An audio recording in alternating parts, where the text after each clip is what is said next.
Oh, hey there. I'm Daniel DK, and welcome back to Overkill Reviews, Banger TV's weekly heavy metal review show. If you wouldn't mind, please taking a second, smashing that subscribe button here on YouTube. And if you really dig what we do, please check out our Patreon campaign. We've got some brand new merch, and it kicks ass. You can only get it there. Speaking of Patreon, we're kicking things off with a Patreon shout out from community member Daniel Hall. He wants us to shout out the new Black and Death influenced hardcore band called Grishka from Baltimore. He says they've got a really raw, dark, and aggressive sound that's not for everyone, but he can't stop listening to them. Well, let me tell you, Daniel, I checked them out and they rule. I highly recommend that EP for everyone if you're a fan of the more metallic elements of hardcore or even black and thrash, anything in that realm, you're gonna dig it. Check it. All right, let's dive into the review. This week, I'm taking a look at a modern German speed band that is basically the ultimate 80s teenage metalhead bedroom personified.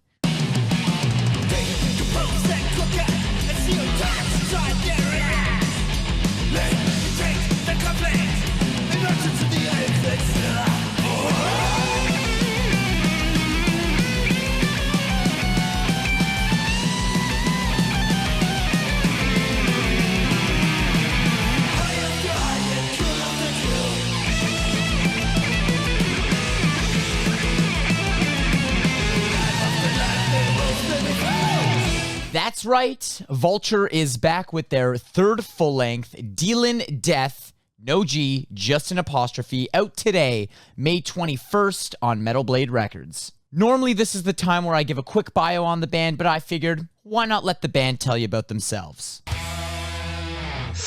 Hi, this is Stefan from Vulture. Vulture has been formed in late summer 2015. We got together with the guys real quick and said to play proper speed thrash metal right away. The only thing we said before we even started was no black metal influences this time. The band is consisting of Leo Stieler on vocals, Mattis on guitar, Andreas on bass, and me on the other guitar. Since late 2017, it's Gerion on drums. When we started, we did a demo, Victim to the Blade. We did it real quick, few months, and released it. 1 year later, we did The Guillotine, then got a great offer from Metal Blade, who obviously liked what we did somehow. And I know that Andreas, the A&R, who's responsible for us, saw us live in Hamburg and was pretty amazed with what we did. Did another record in 2019 with our new drummer Gerion. Before I used to play the drums in the studio, I noticed pretty quick that I'm not getting better in drums. I'm more like the other way around. I'm getting worse and worse and worse. And with the recording of The Guillotine, it was a huge mess. I had to replay a lot of stuff. So we decided, hey, let's take Vulture to a new level, get a proper drummer. And now we're here in 2021, releasing our third record already in 6 years, Dealing Death. Thanks for sending in that video, Stefan, bringing us up to speed on Vulture. Let's talk Dealin Death. All right, before we break down tunes, let's talk artwork. Artist Velio Josto, who's done all 3 Vulture album covers so far, absolutely nails the Vincent Price Pit and the Pendulum vibes with this cover. It complements the music amazingly as well. He even sneaks in that switchblade from the first 2 records. I love that type of art continuity. And if that wasn't cool enough, the band doubles down and has the pendulum in their press photo. That, my friends, is dedication to the steel. I like to see it. On to the tunes. Right at the top of the record, there's a vibe-setting, acoustic, synthy intro track, and then bam, you're hit with some very aggressive, staccato, slidey-sounding guitar riffing, and it immediately grabs my attention. It then gets paired with some huge-sounding drums, like massive-sounding toms, some real cool, interesting accent placements, and then a shrieking vocal on top. You instantly realize that this is going to be an intense record, so strap in and take a listen.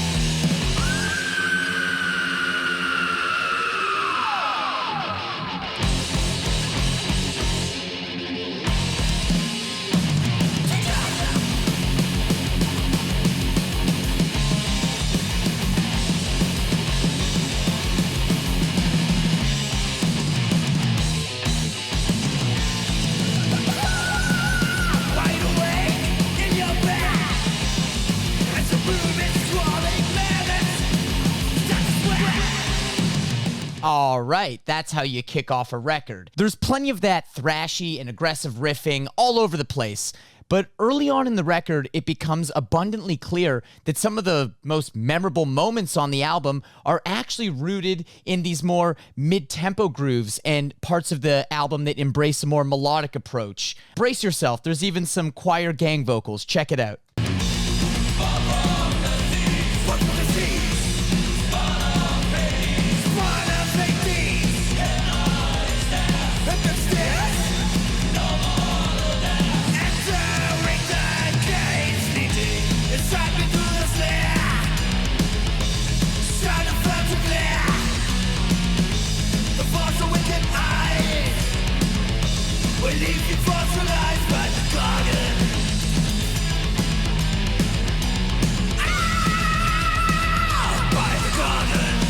The mid-tempo worship continues throughout, but how about this super standout use of the double-handed hi-hat pattern paired with this sweet lick on top.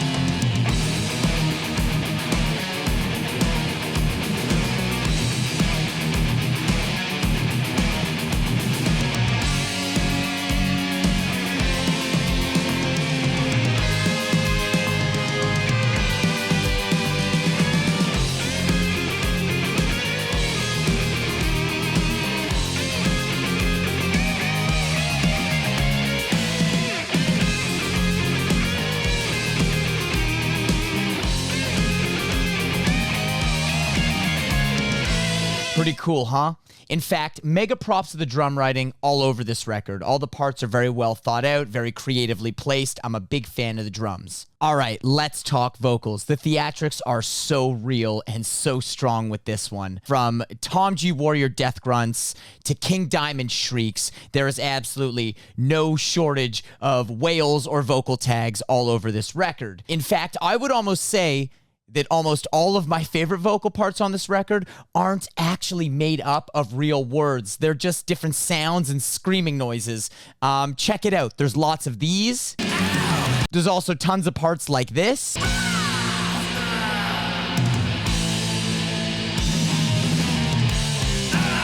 And absolutely no shortage of extended screams.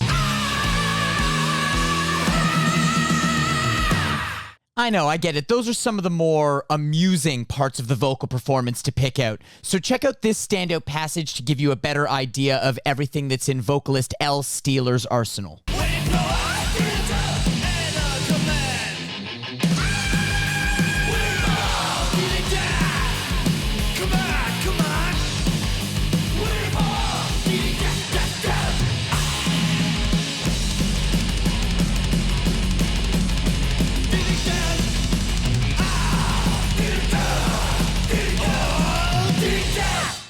You catch that exhale in the middle? I love that shit. That is a true vocal performance. Well, that's a whole bunch of positive. Why don't we take a look at some of the stuff I didn't love about this record?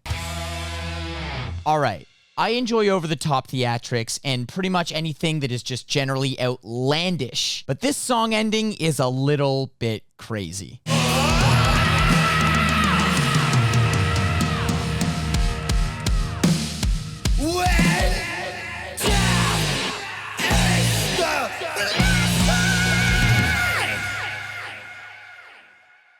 I don't necessarily dislike it.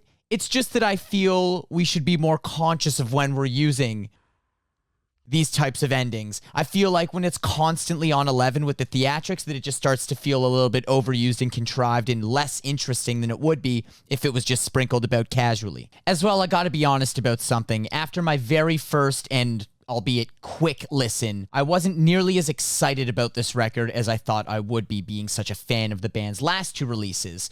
I guess I was just expecting it to be a little more fast and aggressive all over and perhaps have some more standout parts, some earworms, some hooks, some stuff that, you know, would keep me up at night. I think songs like Gorgon with the piano and more the somber melodies, or Flee the Phantom with that very straight ahead simplistic style of riffing, those types of things just weren't grabbing me. Now, I will say my perception of those specific negatives would change over the course of many listens, and I have listened to the album many times since that first listen. So let's take all of this into account and try and come up with some kind of verdict. Dealin Death is certainly a triumphant display of overindulgence and exaggeration in all of its elements. It's everything we pretty much already knew and loved about Vulture, but amplified to 11 at all times. It took a few listens for this album to fully gel with me, but the more I listened to it, the more I found things about it that I truly did love. It's a very strong, thematic, and most importantly, fun third record. I'm having a hard time deciding whether I want to give it a 3.5 or a 4, so I think I'm gonna be meeting myself in the middle here and give Vulture's Dealin Death a 3.75 out of 5 skulls here on Overkill Reviews. What did you think of this album? Please leave us a comment, throw a like on the video. It truly does help and we appreciate it.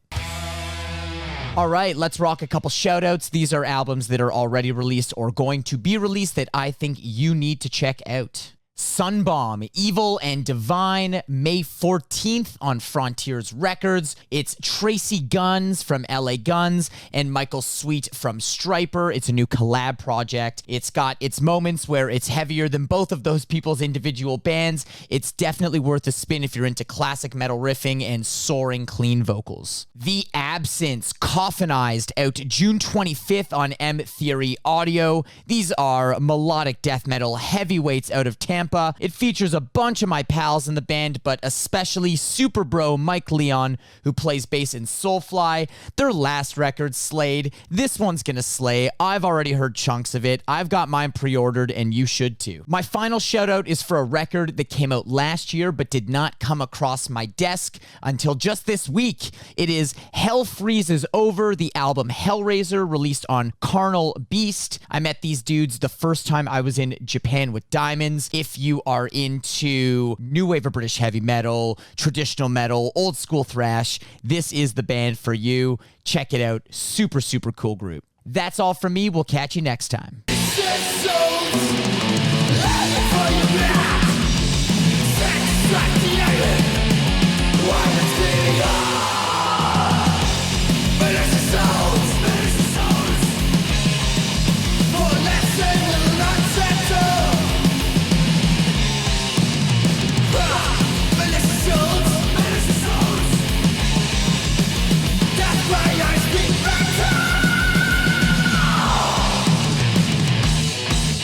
Yeah.